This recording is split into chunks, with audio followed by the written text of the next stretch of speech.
9, 8, adelante. Buenos días a todos y a todas. Les hablo desde la distancia, tanto en el tiempo como en el espacio, puesto que en este preciso momento estoy en Asturias y estoy grabando mi charla con mucha antelación, gracias a la inestimable ayuda de Alberto Viarga. Ante todo, quiero decir que me siento muy honrado por la invitación a participar en estas terceras jornadas ABADIP. Agradezco de corazón a Montserrat Pujol Rodríguez el que me haya invitado a compartir con ustedes esta aportación de hoy sobre la ética aplicada a situaciones de emergencias y desastres, o para abreviar, ética de desastres. También pido disculpas, si cabe, por no emplear un PowerPoint y también por forzarles a contemplar mi gusto parlante, aunque por fortuna esto será poco tiempo. Como se indica en el programa, soy profesor titular del Departamento de Filosofía de la Universidad de Oviedo, y la universidad en la que también dirijo el grupo de investigación de bioética y éticas aplicadas. Tal vez no esté de más recordar que dirigí un proyecto de investigación sobre deberes éticos en situaciones de desastres, que estoy ahora mismo coordinando un libro colectivo sobre ética de desastres que aparecerá en Plaza y Valdés, que es una editorial especializada en temas de ética aplicada, y que soy miembro de dos redes temáticas centradas en salud pública, precisamente de las que enfoco principalmente el asunto de la ética de desastres, ¿no? La red Espacios, financiada por el Ministerio de Ciencia e Innovación, y la red iberoamericana, el Laboratorio Iberoamericano de Ética y Salud Pública.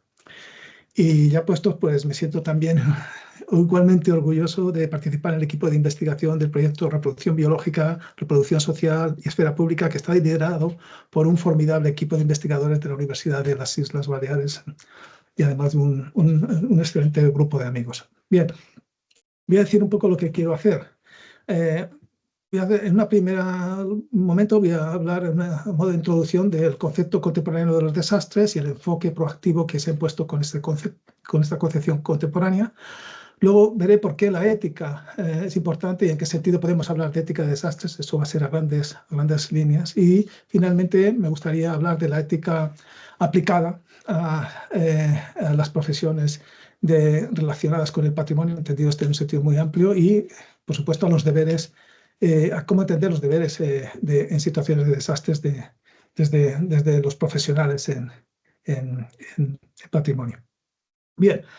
Digo que a modo de introducción me gustaría mencionar brevemente, claro, la perspectiva contemporánea acerca de los desastres, que a mí me parece que básicamente se impone en el último medio siglo y que pasa a destacar que los desastres no son meros acontecimientos, ¿no? Naturales que sobrevienen a las poblaciones, sino que lo que se resalta es que los desastres siempre sean incluso de origen natural o no, resultan de una combinación de una amenaza externa con las condiciones de vulnerabilidad persistentes en las sociedades. De este modo, los desastres, y también los desastres de origen natural, resultan ser en realidad fenómenos constitutivamente sociales, y así hay que tratarlos. Durante mucho tiempo, el enfoque predominante en desastres era centrado en reaccionar ante lo que se consideraban sucesos impredecibles, inevitables, tipo terremotos, tsunamis, huracanes, inundaciones, sequías, incendios forestales, etc. Pero en las últimas 5 décadas lo que se ha venido el centro, por decir así, de gravedad se ha desplazado, y además en todo el mundo, hacia un enfoque principalmente preventivo y proactivo, centrado en la prevención, pero basado fundamentalmente en el reconocimiento de la vulnerabilidad social y en la creación de la resiliencia comunitaria, cómo las comunidades son capaces de hacerse con los medios para hacer frente a los desastres. Bien. Este reenfoque, si se quiere, con su giro en lo proactivo y en la preparación, pues es también el que yo creo que es dominante, digamos, en los principales instrumentos internacionales de políticas públicas que se vienen dando desde los años 90 y cuyo último marco es el marco Sendai para la reducción de riesgos de desastres, que es actualmente vigente en la horquilla de 2015 a 2030. Es un marco que establece una visión general sobre las políticas públicas a nivel mundial, que aunque no es legalmente vinculante, sí se le reconoce una fuerza normativa. Y esto que vemos a nivel global también lo vemos a nivel regional, geopolíticamente hablando. En el caso de la Unión Europea, por ejemplo, está el mecanismo de protección civil de la Unión Europea, y a nivel nacional, pues nosotros contamos desde 2015, el mismo año que se estableció Sendai, pues contamos con la Ley del Sistema Nacional de Protección Civil, que como en estos otros dos, a nivel global y regional, digo, se fija un modelo multinivel, los diversos niveles de gobernanza dentro, en este caso, del Estado, e intersectorial, con asignación de responsabilidades compartidas a los diferentes agentes implicados. Bueno, si se acepta este marco general que he dicho, comprensión de los desastres y de visión, digamos, internacional, pues yo creo que lo que viene a aceptarse también es que lo que es decisivo no es la respuesta inmediata, y aquí la ética tiene un papel decisivo. Es cierto que digamos, la ética se hace tanto más evidente en la respuesta a los desastres, que suelen caracterizarse por acciones prosociales y por muestras generalizadas de solidaridad. Pero el giro a la prevención supone más bien reconocer que la respuesta y la reconstrucción posterior dependerán en gran medida de cómo se hayan preparado las comunidades. Y para lo que ahora nos importa, eso supone decir que la ética tiene que estar funcionando de antemano y con vistas a los riesgos futuros. No cuando ya el desastre nos coja a todos. Bien, en el tiempo que me resta, me voy a primero hablar, como digo, un poco de ética de desastres, y luego pasar a la ética profesional y a los deberes de los profesionales en relación con el patrimonio, entendido en un sentido muy amplio. Bien, la ética de desastres es un campo amplísimo, es multisectorial y multidisciplinar, porque el mundo mismo de los desastres es un mundo amplísimo que convoca a muy diferentes sectores, ¿no? En el caso de la ética de desastres, además de ser un campo emergente, con apenas un par de décadas si llega, es también híbrido, porque se convergen en él y se solapan muchas disciplinas diferentes. Y muchas disciplinas que vienen desde la ética también, ¿no? Por ejemplo, la ética humanitaria ha estado desde hace mucho tiempo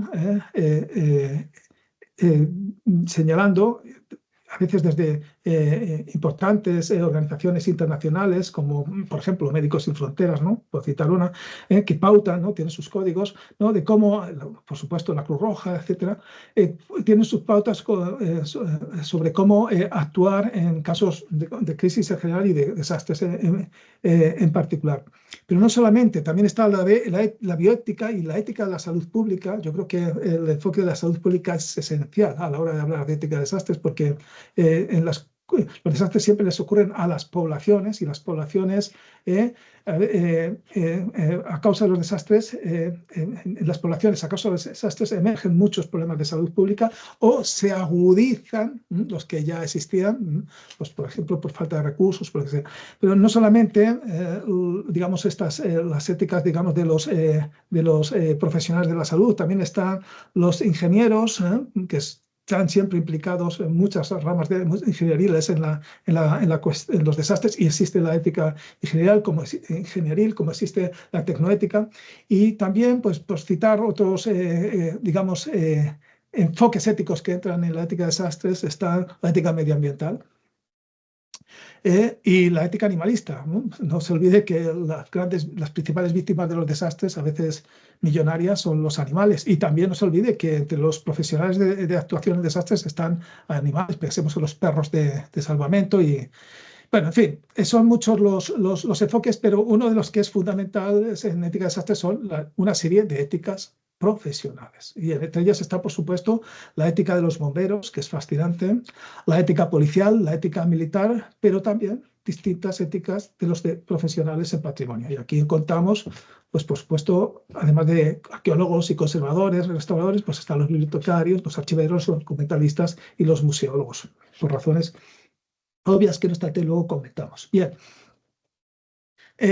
Dado este enfoque tan amplio, pues evidentemente la ética de desastres abarca un amplísimo espectro de cuestiones que tienen que ver no solamente con la vida humana y la seguridad de las poblaciones, con la dignidad de las personas, sino también con las propiedades y con los bienes comunes, y entre ellos no solamente también con los bienes que son comunes del patrimonio cultural y, por supuesto, también con el patrimonio natural. Bien, las sociedades humanas tienen un deber genérico de adoptar medidas de prevención, de asistencia y de reconstrucción ante desastres, que se suele identificar con esos tres, digamos, en el ciclo de desastres, la medida que sea un ciclo, esas fases, ¿no? El antes, el durante y el después. Y en todas esas fases existen deberes que yo no voy a entrar más en la ética de desastres porque me gustaría más hablar de la ética profesional, de lo relacionado con el patrimonio. Simplemente querría mencionar que estamos siempre ante deberes que son positivos.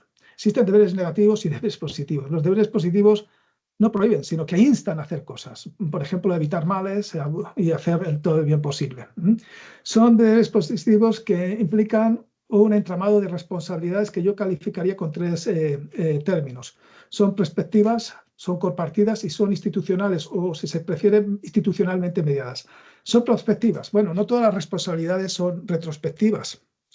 Las responsabilidades retrospectivas buscan la trazabilidad, muchas veces causal a la hora de imputar, por ejemplo, culpabilidad, ¿no? O es cuando se habla de quiénes son los responsables de una mala gestión.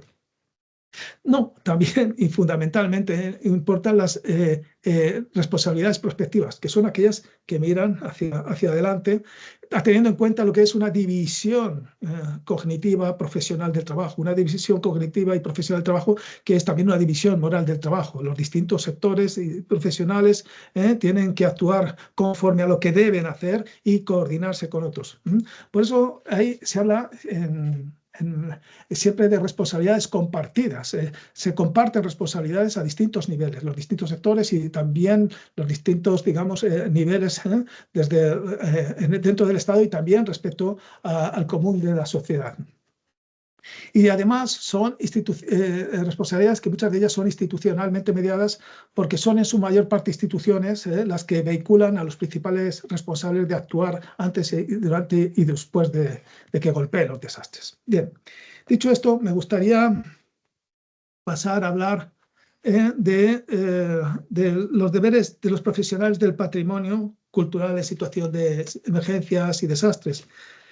Pero primero me gustaría hablar en términos muy generales del concepto de patrimonio y por qué es importante conservarlo, y también de la idea de ética profesional, la ética profesional aplicada al patrimonio. Bien, como indica la etimología de la palabra, el patrimonio es un legado, es algo que nosotros hemos recibido, que forma parte de un acervo que nosotros consideramos valioso y digno de preservarse, y digno también de ser legado, de ser transmitido a su vez a quienes vengan después de nosotros. Según esta visión, el propósito fundamental de los profesionales al servicio del patrimonio, y cuento entre ellos, de nuevo digo, a los bibliotecarios, a los archiveros, a los documentalistas, a los museólogos, también a los geólogos, a los conservadores, restauradores. Bueno, el propósito fundamental de todos estos profesionales es, pues, preservar y transmitir los bienes de valor cultural. Preservar es algo que nos han legado las generaciones pasadas y queremos preservarlo y transmitir a las generaciones venideras. En este sentido, las sociedades las generaciones siempre estamos in media res, siempre somos intermedias y tenemos la responsabilidad de, por decirlo con un filósofo moderno que se llama Locke, de dejar tanto y tan bueno de lo que nos han dado para los que vendrán. Bien, pero ¿por qué? ¿Por qué hay que conservar y proteger el patrimonio cultural? Bueno, creo que preservar y transmitir los bienes comunes en su esencia, por decirlo así, es una obligación moral.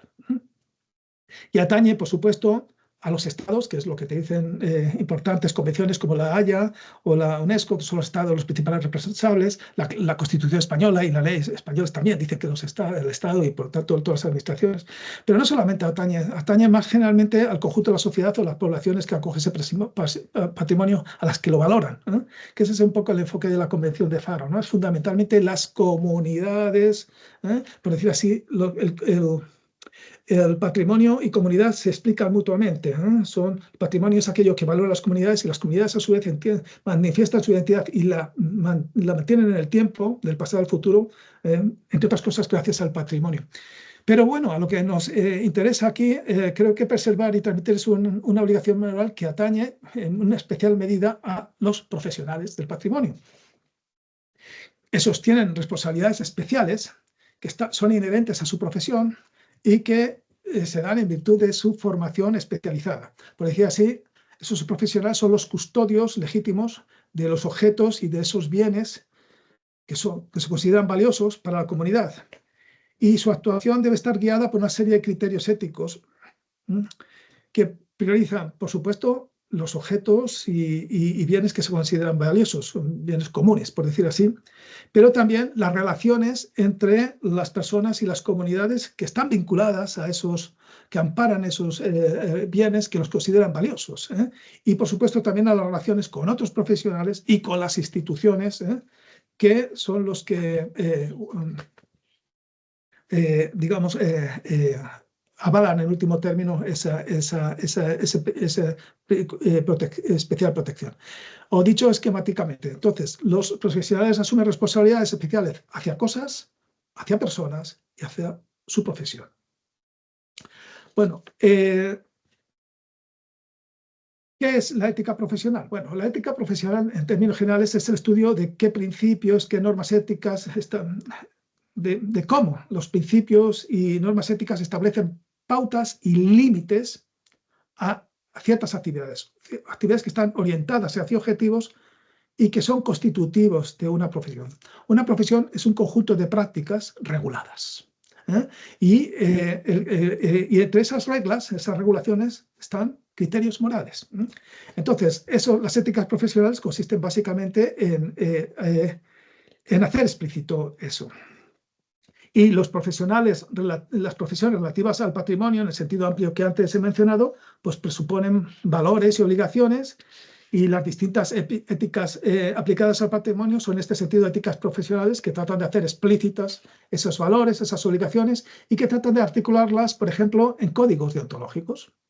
En códigos deontológicos, pensemos, por ejemplo, en el Código de Ética para Bibliotecarios y Profesionales de Información en España, o en el Código Ético y Deontológico de la FESAVIP, en el que está trabajando actualmente, bueno, el que han trabajado desde el grupo de trabajo de ética profesional de la FESAVIP, y que tiene una encuesta abierta ahora mismo hasta el día 20 de diciembre de 2024.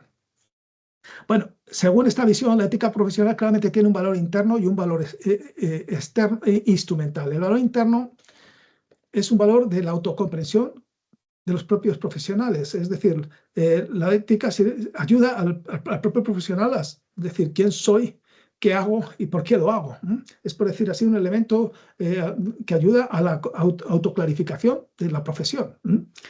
Pero también tiene un valor instrumental muy claro, ¿no? Cuando se trata de cuidar, preservar bienes, patrimonio, pues van a surgir inevitablemente conflictos y dilemas.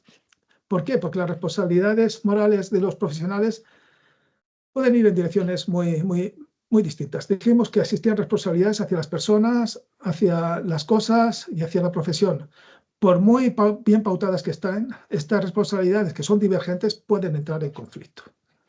Entonces, la ética debe servir para que los profesionales no solo interioricen las normas correctas, esos principios, esas normas, esos valores éticos, a los que se deben amoldar sus actuaciones más técnicas, sino que también la ética sirve también en la medida de lo posible para canalizar, encauzar y resolver conflictos. Bien, dicho esto, me gustaría en el último tramo hablar de deberes, de los deberes, vamos, no de los deberes en concreto, sino una visión más general sobre los deberes que asumen los profesionales en hacia el patrimonio cultural, en este sentido amplio. Y lo que diría es que, en principio, es claro que hay un mandato general de conservar y proteger el patrimonio, y ese mandato general que sirve para lo ordinario pues se hace tanto más acuciante en situaciones de emergencias y desastres.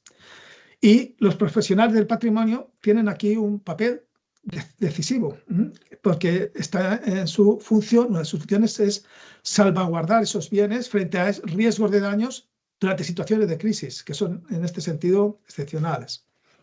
Y parte de lo que tienen que hacer es, digamos, el componente técnico lleva consigo también un componente moral. Los deberes éticos acompañan siempre su actuación. Curiosamente, los códigos deontológicos apenas si se hacen eco de esos deberes y responsabilidades profesionales en situaciones de desastres, o cuando lo hacen, pues lo hacen en términos muy genéricos. Pienso en el artículo 14 del Código Ético del Conservador Restaurador, que señala: en cualquier emergencia en la que el patrimonio cultural esté en peligro inmediato, el conservador restaurador proporcionará toda la ayuda posible. Bueno, creo que hay una razón para que esto sea así. Y la razón, dicho muy brevemente, es que cuando los profesionales actúan en situaciones excepcionales, como son las situaciones de desastres, sus deberes no están desacoplados de lo que hacen ordinariamente. Y esto es importante porque cederlo, que una situación sea extraordinaria, no significa que se abra un ámbito de excepcionalidad y por lo tanto muchas veces de discrecionalidad, y que eso es lo que suele ocurrir cuando no hay una preparación adecuada, ¿no? Los deberes especiales en situaciones de desastres están amoldados a los deberes ordinarios, ¿no? Y esto básicamente lo que indica es que la preparación a las situaciones de emergencias y desastres es tanto más decisiva que la respuesta a las situaciones, y que en gran medida la preparación debe predecidir la respuesta hasta donde sea posible. Dado que los desastres en situaciones en las que es previsible que las situaciones de emergencias y desastres van a seguir ocurriendo, y en según qué lugares lo harán con mayor frecuencia e intensidad, la ética insta ante todo a estar preparados para actuar de la mejor manera llegado el momento. Bueno, creo que todo esto parece una perogrullada, pero creo que no lo es. Y creo también que es básicamente sentido común. Lo que me ha quedado y no voy a poder exponer ya por tiempo, es señalar en qué sentido, digamos, la obligación ética de actuar para evitar la pérdida irreparable de bienes y culturales, de los bienes culturales en situaciones de desastres, es un deber general que puede desglosarse en una serie de deberes más específicos. Bueno, pero en todo caso, mi misión, mi tarea hoy quería ser dar una visión general, y espero en la medida de lo posible haberlo conseguido. Bueno, muchas gracias por su atención. Hola, ¿qué tal? Uy, yo siempre muy mal, siempre fatal. Me Mira, he quedado con espera un momento, que cuatro tengo que dejar, páginas. que voy a dejar primero de grabar, ¿vale? Ah, sí, perdón. Vamos a dejar de grabar primero porque si no, detener.